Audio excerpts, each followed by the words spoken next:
mosquitoes in Florida. You swat them and you're done with it, and you keep on. I just had a passion for doing this. I wanted to be a part of it, and I thought the new knowledge we're going to get is so profound. It's worth my life to work on it. Wow. And now, Artemis, the next mission to put the first woman on the moon and the next man returning to the moon. What are your thoughts on that program? Oh, I think it's fabulous. I just love the idea of a woman walking on the moon. Yeah, yeah, they'll see things differently. Say, we need a dustbin up here. No, I'm kidding, but I just think this is a great idea, and I am so excited about a woman launch director here 50 years after I had to kind of work my way in over a 10-year period to be an instrumentation controller. I'm excited that there's going to be a woman launch director guiding a team through to launch. And we're going to talk to her in just a little bit. Certainly a special moment to be here. You ready to go out there and meet the new launch team for SLS? Absolutely, absolutely. All right.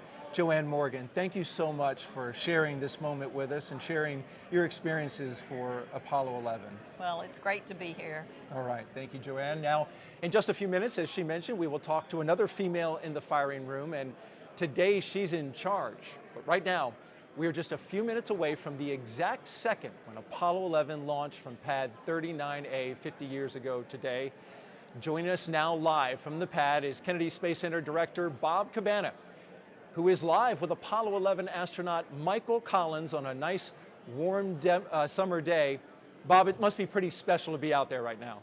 Absolutely. Good morning. I'm out here at the pad 39A with Command Module Pilot Mike Collins. Mike, it was 50 years ago this morning that you and Neil and Buzz headed out here to launch to be the first humans to set foot on the surface of the moon. What thoughts were going through your mind on the way out to the launch pad? Well, as I came out on the launch pad today and got And settled can you hold the mic up? Yes, and as I came out today and settled into this comfortable chair, it was a wonderful feeling to be back at launch pad 39A. It was a difference this time. I want to turn and ask Neil a question and maybe tell Buzz Aldrin something. And of course, I'm here by myself, but at any rate, I know they would enjoy joining into this sort of a conversation as much as I'm looking forward to it. So did you find it different coming out for Apollo 11 compared to your Gemini 10 mission? I think the flights of Gemini 10 and Apollo 11 were quite different in one way. Of course, we rode up on a rocket, so that part was very similar, but the Gemini program got a lot of publicity, some of it worldwide, but nonetheless it had more of a local character. It was almost like a celebratory sort of event, like perhaps an athletic contest, whereas Apollo 11, on the other hand, was serious business. We crew felt the weight of the world on our shoulders. We knew that everyone would be looking at us, friend or foe, and we wanted to do the best we possibly could, put our best foot forward, and that required a great deal of work on our part, but not too much time left over for any of the things we might have more enjoyed. Absolutely. So having the weight of the world on your shoulders, I know you guys went through an extensive amount of training. Can you tell us a little bit about the training? How did it prepare you for the mission? I think the simulators were the heart and soul of our training. They were very good machines. They were excellent duplicators of what we would see in flight. Their one failing was that they couldn't duplicate particularly well the view out the window that we saw, but 99% of our work throwing switches and communicating with Houston, 99% of our work, we really didn't need to simulate the view out the window with great fidelity. And so the simulators were very powerful instruments, and we spent a lot of time in them. I think the command module simulator, I spent over 600 hours in it just preparing for Apollo 11 alone. What did you find the most challenging? Well, I always think of a flight to the moon as being a long and fragile daisy chain of events. Uh,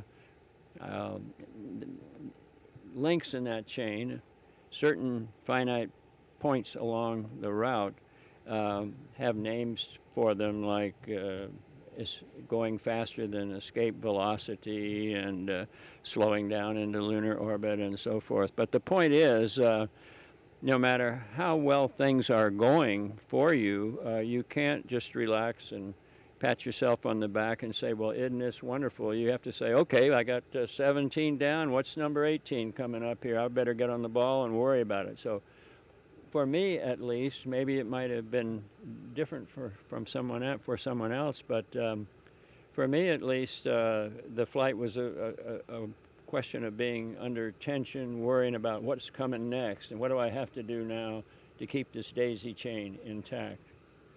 So you guys were down here supporting the vehicle processing. You were training in simulators. You spent a lot of time in Florida. Was that a challenge for your families? And how did the families react to you going to the moon? Well, different families reacted in different ways. The way it was with my family, with three young children who should not be uprooted from their schools.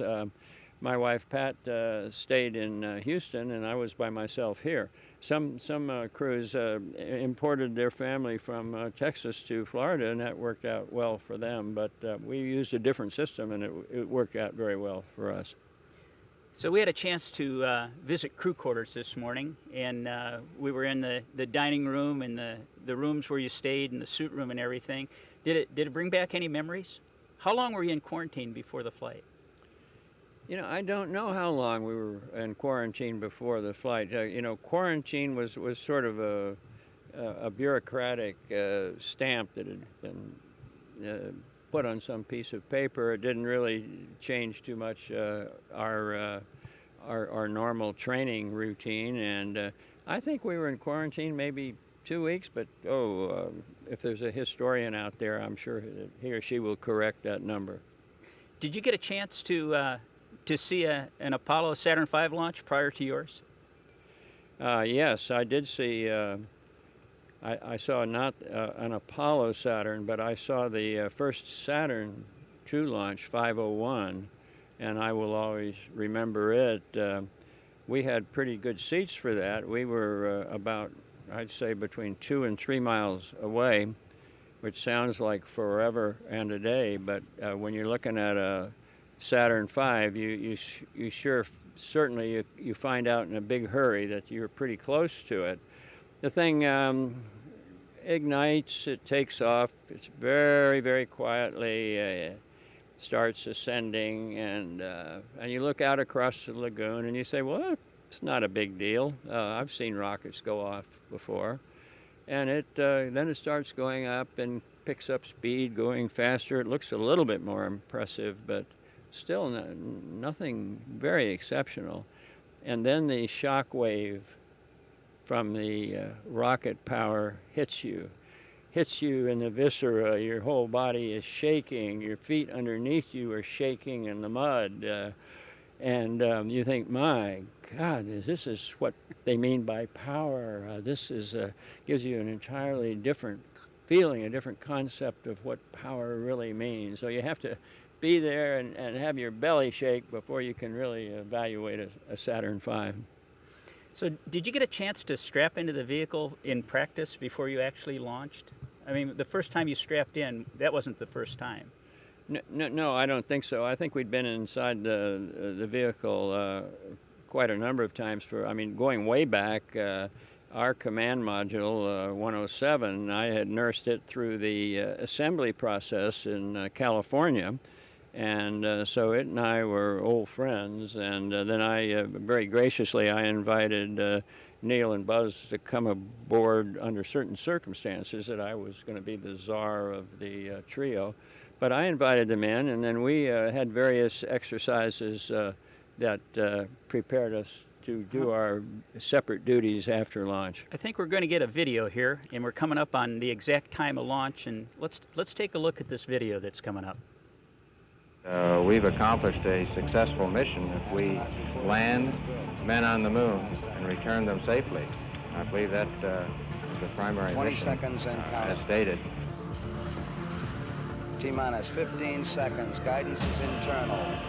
12, 11, 10, 9. Ignition sequence starts. Main engine start. We have main engine start. 4, 3, 2, 1, 0.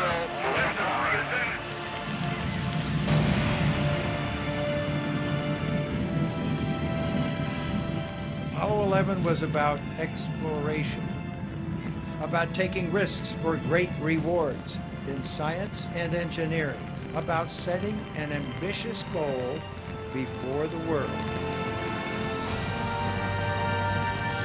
We find for the first time that man has the flexibility or the option of either walking this planet or some other planet, be it the moon or Mars or I don't know where.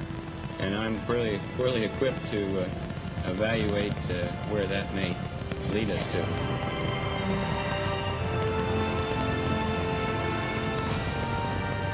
We choose to go to the moon in this decade and do the other thing.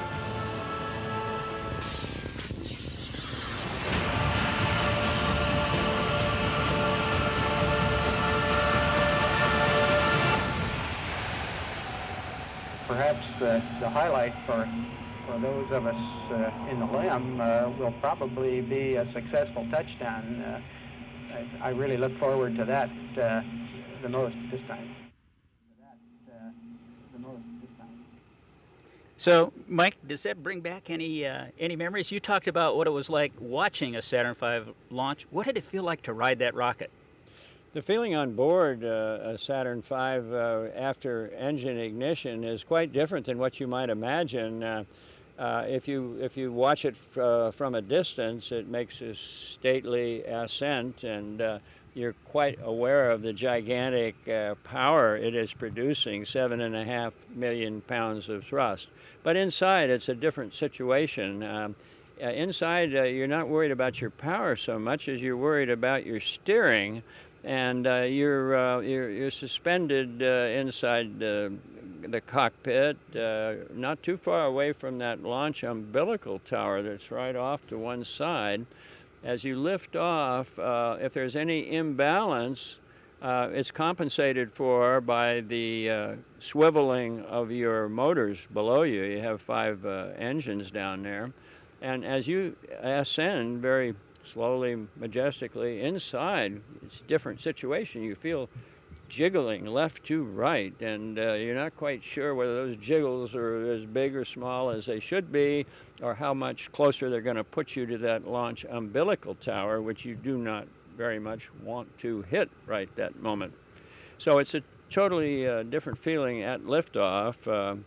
The nervous novice driving a wide vehicle down a narrow alley, and then once you clear the tower and things smooth out a bit, you pick up speed, then it becomes more like you might imagine watching it from afar. You're more conscious of the gigantic amount of power below you. You're more conscious of the acceleration and the speed that you're picking up, and then you soon find out that your machine, your Saturn, breaks apart into pieces. When it's finished with piece number 1, jettisons it, and that gives you a momentary skyrocket inside the cockpit. The cockpit is immediately full of not any fire or flames, but the vision, the idea, the sight of being surrounded by fire. Then when it gets through that little hiccup, from then on it's a quieter, more rational, silent ride all the way to the moon. What did it feel like when that second stage lit? Was that a pretty good kick?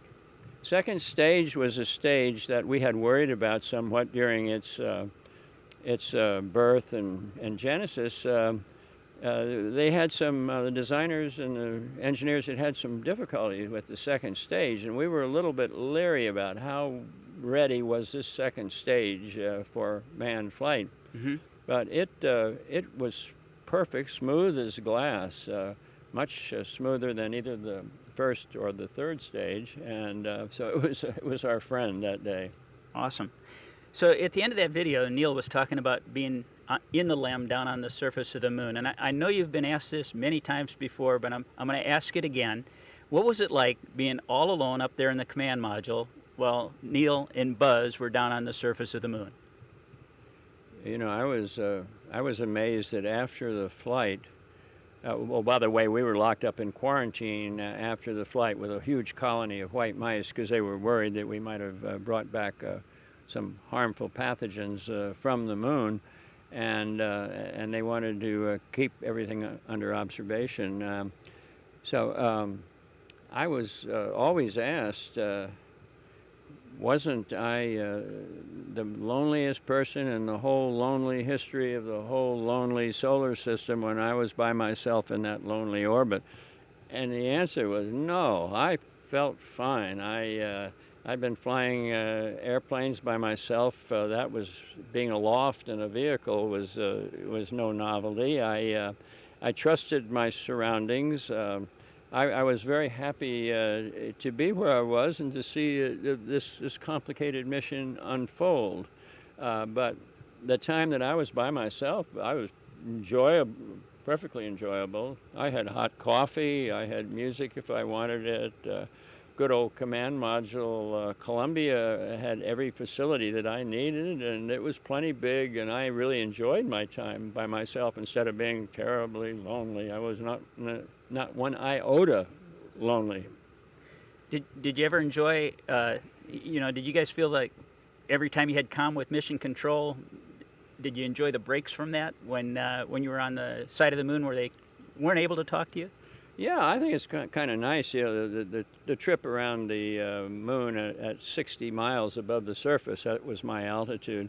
That's about a 2-hour deal, and of that, because it's almost like your radios can see around corners. They can't quite, but instead of being half of 2 hours, it was more like 40-some minutes of peace and quiet. And I enjoyed the peace and quiet.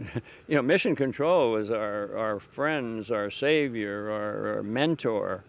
But they could also be a terrible nuisance. Yak, they want this, that, and the other little tidbit of information minute after minute, hour after hour.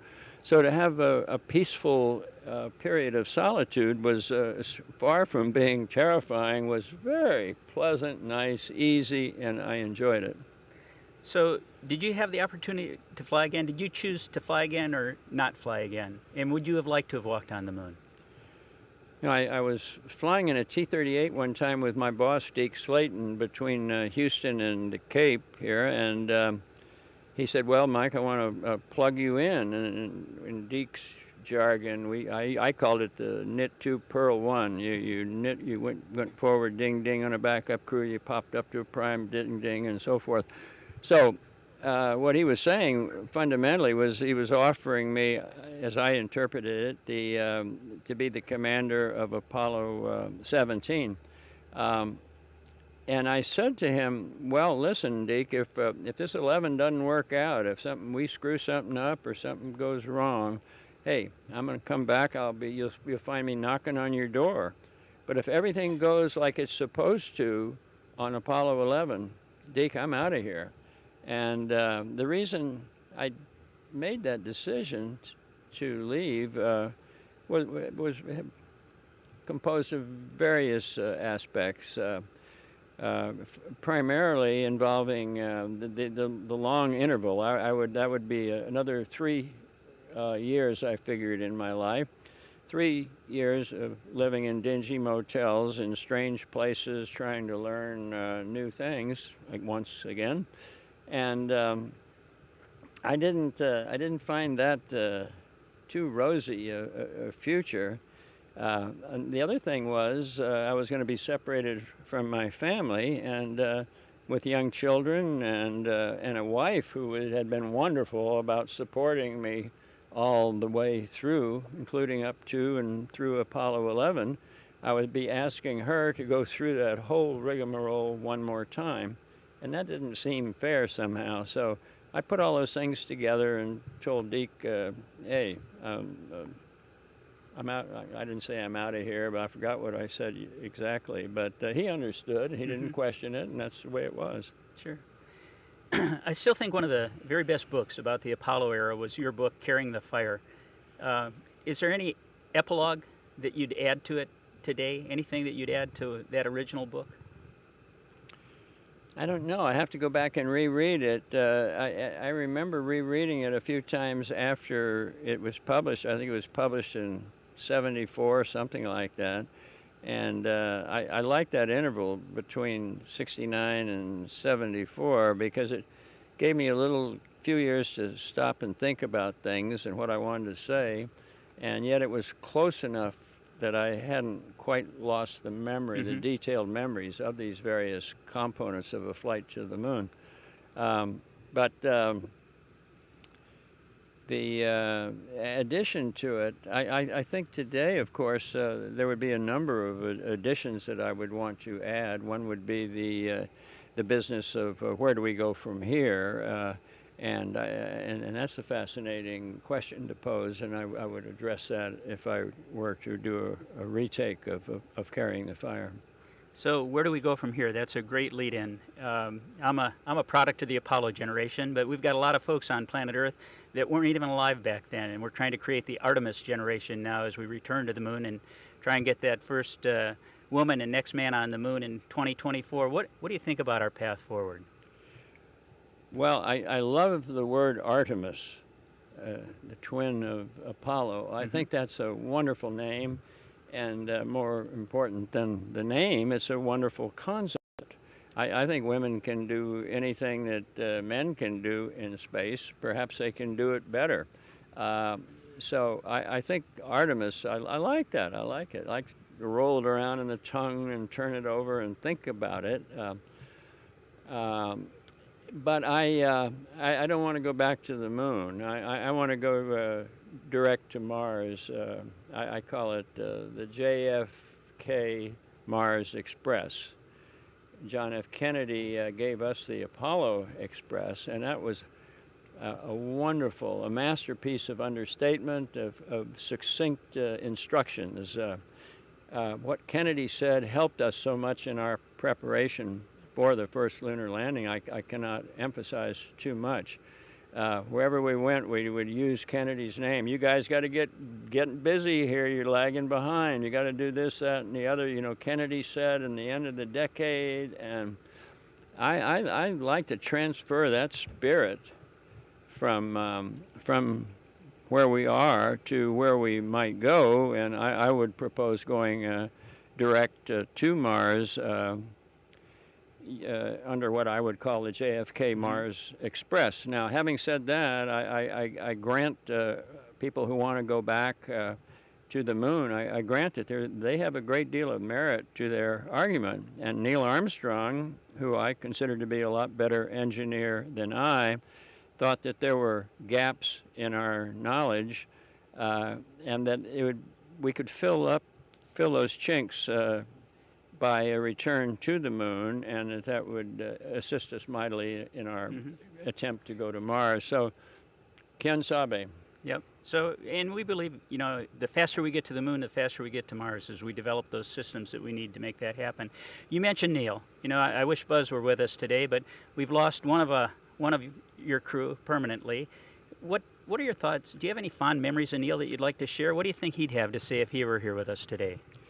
Well, the Neil that I usually talk about when people ask me that question is not Neil flying to the moon or back, although he did a superlative job as a crew commander.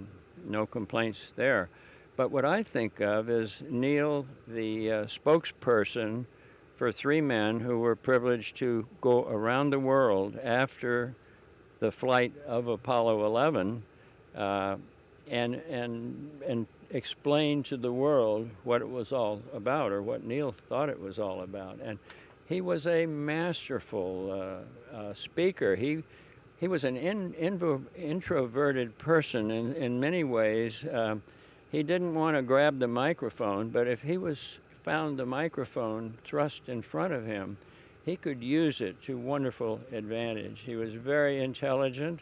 He had an extremely wide background of knowledge, scientific knowledge, historical knowledge, really, probably more than scientific, but both. The history of technology fascinated him, and on our round-the-world trip, time after time, as our spokesman, he would make a speech. I'm so glad to be in your city here. Let me quick check and see which city I'm in right now before. He would have the audience just feeling like they had just almost crawled aboard Columbia with us by the time he was through his speech. He was wonderful in that regard. I think he was the perfect man of the group that I knew. I think there were probably 30 of us who might have been candidates to be first man, and of the I like the other 29. But of that group, I think Neil was the perfect choice, and I'm glad that Deke Slayton and others had the smarts to so decide also. Well, I couldn't agree with you more. He's one of the finest gentlemen I've ever met. But Mike, not to be surpassed by you. It's been a true privilege and an honor to be out here on the pad today with you on the 50th anniversary. Thank you so much for everything, and I wish you the very best, sir. Bob, thank you. And the operation you run here is so much more complex in many ways than what we had during Apollo. I salute you and your ability to bring all these myriad little pieces together into one successful future for NASA. Well, thank you, sir. Back to you, Daryl. All right, Bob, thank you very much. That was an illuminating and at times entertaining interview. Thank you so much. Michael Collins, Apollo 11 astronaut, and Bob Cabana, the Kennedy Space Center director out at Pad 39A.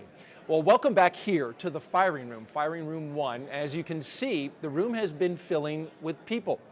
There are two groups we're doing and inviting on this 50th anniversary of Apollo, a special event here. About 100 of the 400 Apollo 11 engineers who were in the firing room 50 years ago today are here now, as you see them there. And the second group, today's launch team for Orion and the Space Launch System, NASA's rocket and spacecraft that will take us back to the moon.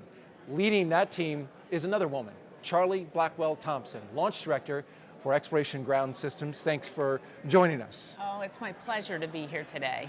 Well, we just watched that interview with Michael Collins, and that was a treat to watch that on the 50th anniversary. What's your reaction to listening to him talk about, especially launch, clearing the tower, the very moments that you're concerned with very much as launch director?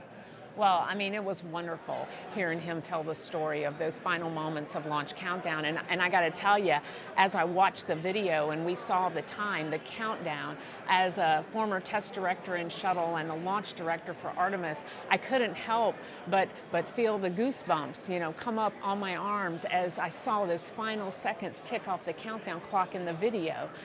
And so hearing his personal account of what that was like was absolutely amazing. It certainly was, and he talks about, everybody thinks that he was the loneliest man in the solar system up there in that command module while the other two astronauts were down on the moon making history and walking around in their 2.5-hour visit there. But he actually enjoyed it and in taking breaks not only from them, but from mission control. I thought that was kind of funny. Yes. So you're leading the team today. You actually saw Joanne Morgan. I did. Who was here 50 years ago in this very firing room, working at her console. I noticed you talked to her a little bit. What can you share from your exchange with her, the first woman here in this firing room? Well, I mean, Joanne is fantastic. She, when you think about her being the only woman here 50 years ago today when that vehicle lifted off the pad, the first senior executive or SES here at Kennedy Space Center that was a female. I mean, she has charted such an incredible path, and in doing so really laid that path down for other women to follow. And And so it's just wonderful to talk to her, understand some of the challenges that she had back in the day, and look at, you know, kind of how our team has changed and evolved over time, you know, both from a makeup of the team, but also from a technology piece. And so we took a moment to talk about where we are, the layout of our firing room, some of the technology and tools that we have, and compared those to what she had back in the 50 years ago today. And quite a bit has changed. I mean, as I look back to this firing room, and then we see the footage of the firing room of the past, significant technological changes here. Talk about some of those. Absolutely. Well, you know, when your launch team and the makeup of your team is actually a reflection of the technology and the tools that you have at the time to go monitor, because what this team does on launch day is they are configuring and monitoring the flight systems and the ground systems and getting ready for T0 or launch. They're committing that vehicle to go fly. And in doing so, you have to be able to monitor hundreds and thousands and hundreds of thousands of parameters that are coming off the rocket and off the spacecraft. And so if you look at the pictures of the launch team from Apollo 11, what you see is that you'll notice that there were strip chart recorders in the back of the rooms, and many of the consoles had analog gauges that they were looking at. And so consequently, you had a pretty large team in here, about 400 people. For our launch team, because of the technology and because of the introduction of computers here in the Launch Control Center and the capabilities that they bring, both in helping you to monitor data by using colors and alerts and automatic scripts that run to do what we call reactive control logic, it really brings a whole new capability to the room and actually allows us to have a much smaller team on launch day. 1/4 the size of the team of Apollo. That's interesting that it advanced as much as it has. With the people who are here today, you were telling me the Apollo 11 engineers from that day, 50 years ago, now mingling with your team. Talk about what the intent is for bringing those two together. Well, I mean, the first is really to recognize and celebrate this day. The Apollo 11 launch happened right here in Firing Room 1. That is not lost on us as we prepare for our Artemis 1 launch. That will also happen from this room. We wanted our teams to have an opportunity to celebrate with the Apollo 11 team, but we also wanted to have an opportunity to share lessons learned, to talk about challenges that maybe they had, how they're similar to what our team may be working through today, and just have that opportunity to interact as launch team to launch team. And so really looking forward to doing that this morning. And one last question, the Apollo to Artemis, sequence of launch campaigns here. What are your thoughts on Artemis, and where are you as a launch team? So we are already in work with our preparations as a launch team as we prepare for our launch in a little over a year from now.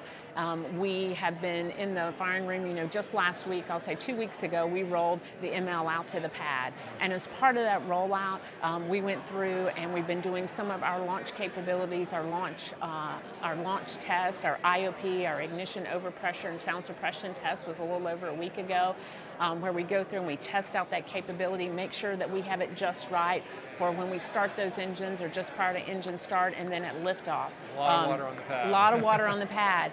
We also had the team in here last week and we were going through our day of launch ops, looking at all of the capabilities that we'll use. Because as you notice, we are less dependent on paper than we were in some of the historical programs. And so we have a lot of electronic tools that we're using. We were in here testing those out. We had our simulators and emulators configured so it looked like a day of launch configuration, and we were going through and testing those tools and testing our teams. And so we are on our way. Our preparations are underway as we prepare for Artemis 1. Well, thanks for the update and for sharing this moment with us. Charlie Blackwell-Thompson, the launch director for Exploration Ground Systems. Thank you so much for joining us. Oh, it's my pleasure. All right, and thank you for joining us to commemorate this 50th anniversary of the Apollo 11 launch from the Kennedy Space Center. As you can see on your screen there, that is Center Director Bob Cabana and Michael Collins from Apollo 11 walking up the pad to the launch tower at 39A. Make sure you stay tuned with us to NASA TV as we continue to look back, but with an eye towards the future, when Artemis will take the first woman and the next man to the moon. And after that, beyond to Mars. That's going to do it for us. For all of us here at NASA, I'm Daryl Nail. We'll see you next time. But until then, keep looking up.